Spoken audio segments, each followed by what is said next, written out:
ஒரு வார்த்தை சொல்லும் கர்த்தாவே, என் வாழ்க்கையெல்லாம் செழிப்பாகுமே. ஒரு வார்த்தை சொல்லும் கர்த்தாவே, என் வாழ்க்கையெல்லாம் செழிப்பாகுமே. ஆண்டவராகிய இயேசு கிறிஸ்துவின் இனிதான நாமத்திலே ஒரு வார்த்தை சொல்லும் கர்த்தாவே என்ற தியான நிகழ்ச்சிக்கு உங்களை அன்புடன் வரவேற்கிறோம். கர்த்தர் கிருபையாய் தந்த இந்த நல்ல நாளிலும் மீண்டும் உங்களை கர்த்தருடைய வார்த்தை மூலம் சந்திப்பதிலே மிக்க மகிழ்ச்சி அடைகிறோம். நீங்கள் எல்லாரும் சுகமாக இருக்கிறீர்களா? கர்த்தருடைய கிருபையினாலே நீங்கள் எல்லாரும் சுகமாக இருப்பீர்கள் என்று சொல்லி நாங்கள் நம்புகிறோம். கர்த்தருடைய கிருபையும் சமாதானமும் உங்கள் குடும்பங்களிலே பெருகுவதாக. நேற்றைய தினத்திலே கேள்வி நேரத்தில் கலந்து கொண்டு பதில்களை அனுப்பி கொடுத்த அனைத்து கர்த்தருடைய பிள்ளைகளையும் இயேசு கிறிஸ்துவின் நாமத்திலே வாழ்த்துகிறோம். கர்த்தர் உங்களை ஆசீர்வதிப்பாராக. நீதிமொழிகள் 13ஆம் அதிகாரம் 12ஆம் வசனம், நெடுங்காலமாய் காத்திருக்குதல் இருதயத்தை இளைக்க பண்ணும், விரும்பினது வரும்போதோ ஜீவ விருட்சம் போல் இருக்கும். கிறிஸ்துவுக்குள் மிகவும் அன்பான தேவனுடைய பிள்ளைகளே, இந்த நாளிலும் கர்த்தர் நமக்கு தரும் ஆசீர்வாதமான வார்த்தை என்னவென்றால், விரும்பினது வரும்போதோ ஜீவ விருட்சம் போல் இருக்கும்.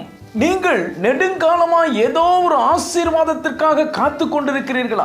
பல நாட்களாக, பல மாதங்களாக, பல வருஷங்களாக காத்திருந்து சோர்ந்து போய்விட்டீர்களா? நீங்கள் விரும்பின காரியம் நடக்காமல் இருப்பதினால் ஜெபம் பண்ணுவதையே நிறுத்தி விட்டீர்களா? விரக்தி அடைந்து உங்கள் இருதயம் உடைந்து போய்விட்டதோ? கலங்காதிருங்கள். நீங்கள் விரும்பின காரியம் இனி நடக்கவே நடக்காது என்று நினைக்காதீர்கள். இதுவரைக்கும் நீங்கள் காத்து கொண்டிருந்த அந்த காரியம் நடக்க போகிறது. நீங்கள் விரும்பின ஆசீர்வாதம் ஜீவ விருட்சம் போல் வருகிறது. கர்த்தர் உங்களுக்கென்று குறித்த ஏற்ற காலம் வந்திருக்கிறது. கவலைப்படாதீர்கள். கர்த்தருடைய சமூகத்தில் காத்திருந்த யாரும் ஏமாந்து போனதில்லை. குழந்தை பாக்கியம் இல்லாத ஆபிரகாம் கர்த்தர் வாக்கு பண்ணின பிறகு ஏறக்குறைய 25 வருஷம் காத்திருந்தான். அவன் நம்பிக்கை வீண் போகவில்லை. ஏற்ற காலத்தில் ஈசாக்கு பிறந்தான். நீதிமொழிகள் 23ஆம் அதிகாரம் 18ஆம் வசனம் இப்படியாக சொல்கிறது, நிச்சயமாகவே முடிவு உண்டு, உன் நம்பிக்கை வீண் போகாது. என கண்பான தேவனுடைய பிள்ளைகளே, நீங்கள் கர்த்தர் மேல் வைத்திருக்கிற நம்பிக்கை ஒரு நாளும் வீண் போகாது. நீங்கள் வெட்கப்பட்டு போக மாட்டீர்கள். சொந்த வீடு கனவோடு நெடுநாளாய் காத்திருக்கிறீர்களா?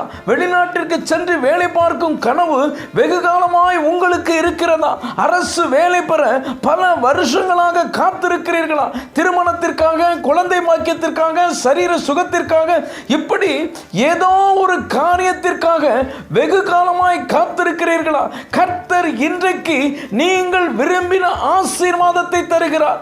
நீங்கள் காத்திருந்த காலம் முடிவுக்கு வருகிறது. வேத வசனத்தை விசுவாசியுங்கள்.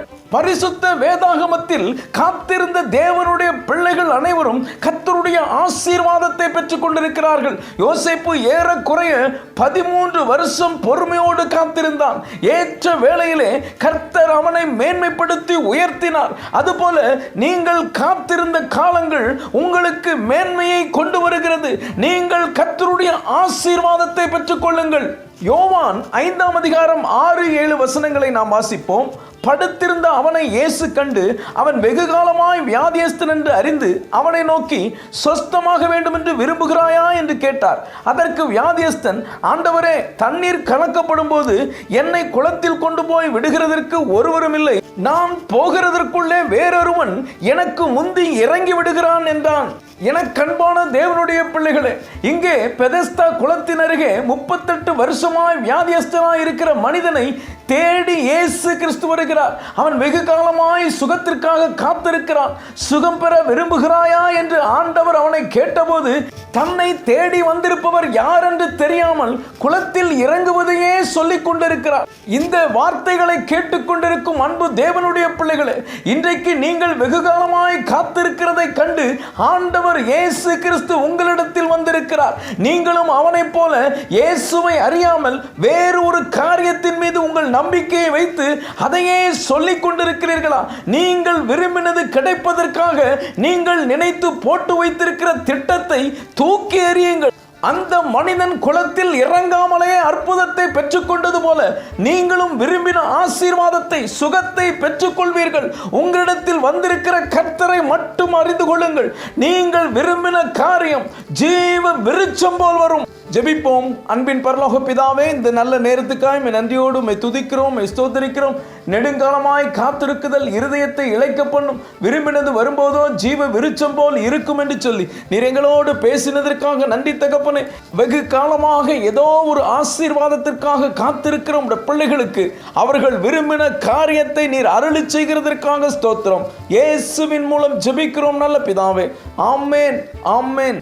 இன்றைய கேள்வி, பெதஸ்தா குளக்கரையிலே அந்த வியாதியஸ்தன் எத்தனை வருஷமாய் காத்திருந்தான்? ஏ 35, பி 36, சி 37, டி 38. இந்த கர்த்தருடைய வார்த்தை உங்களுக்கு ஆசீர்வாதமாக இருந்திருக்குமேனால் தயவு செய்து லைக் பண்ணுங்கள். உடைய நண்பர்களுக்கும் உறவினர்களுக்கும் வாட்ஸ்அப்பில் இருக்கிற அனைத்து குழுக்களுக்கும் அனுப்பி கொடுங்கள். தொடர்ந்து நம்முடைய RCM மிஷனரிமார்களுக்காக ஜெபித்துக் கொள்ளுங்கள். கர்த்தர் உங்களையும் உங்கள் குடும்பத்தின் பிள்ளைகளையும் ஆசீர்வதிப்பாராக.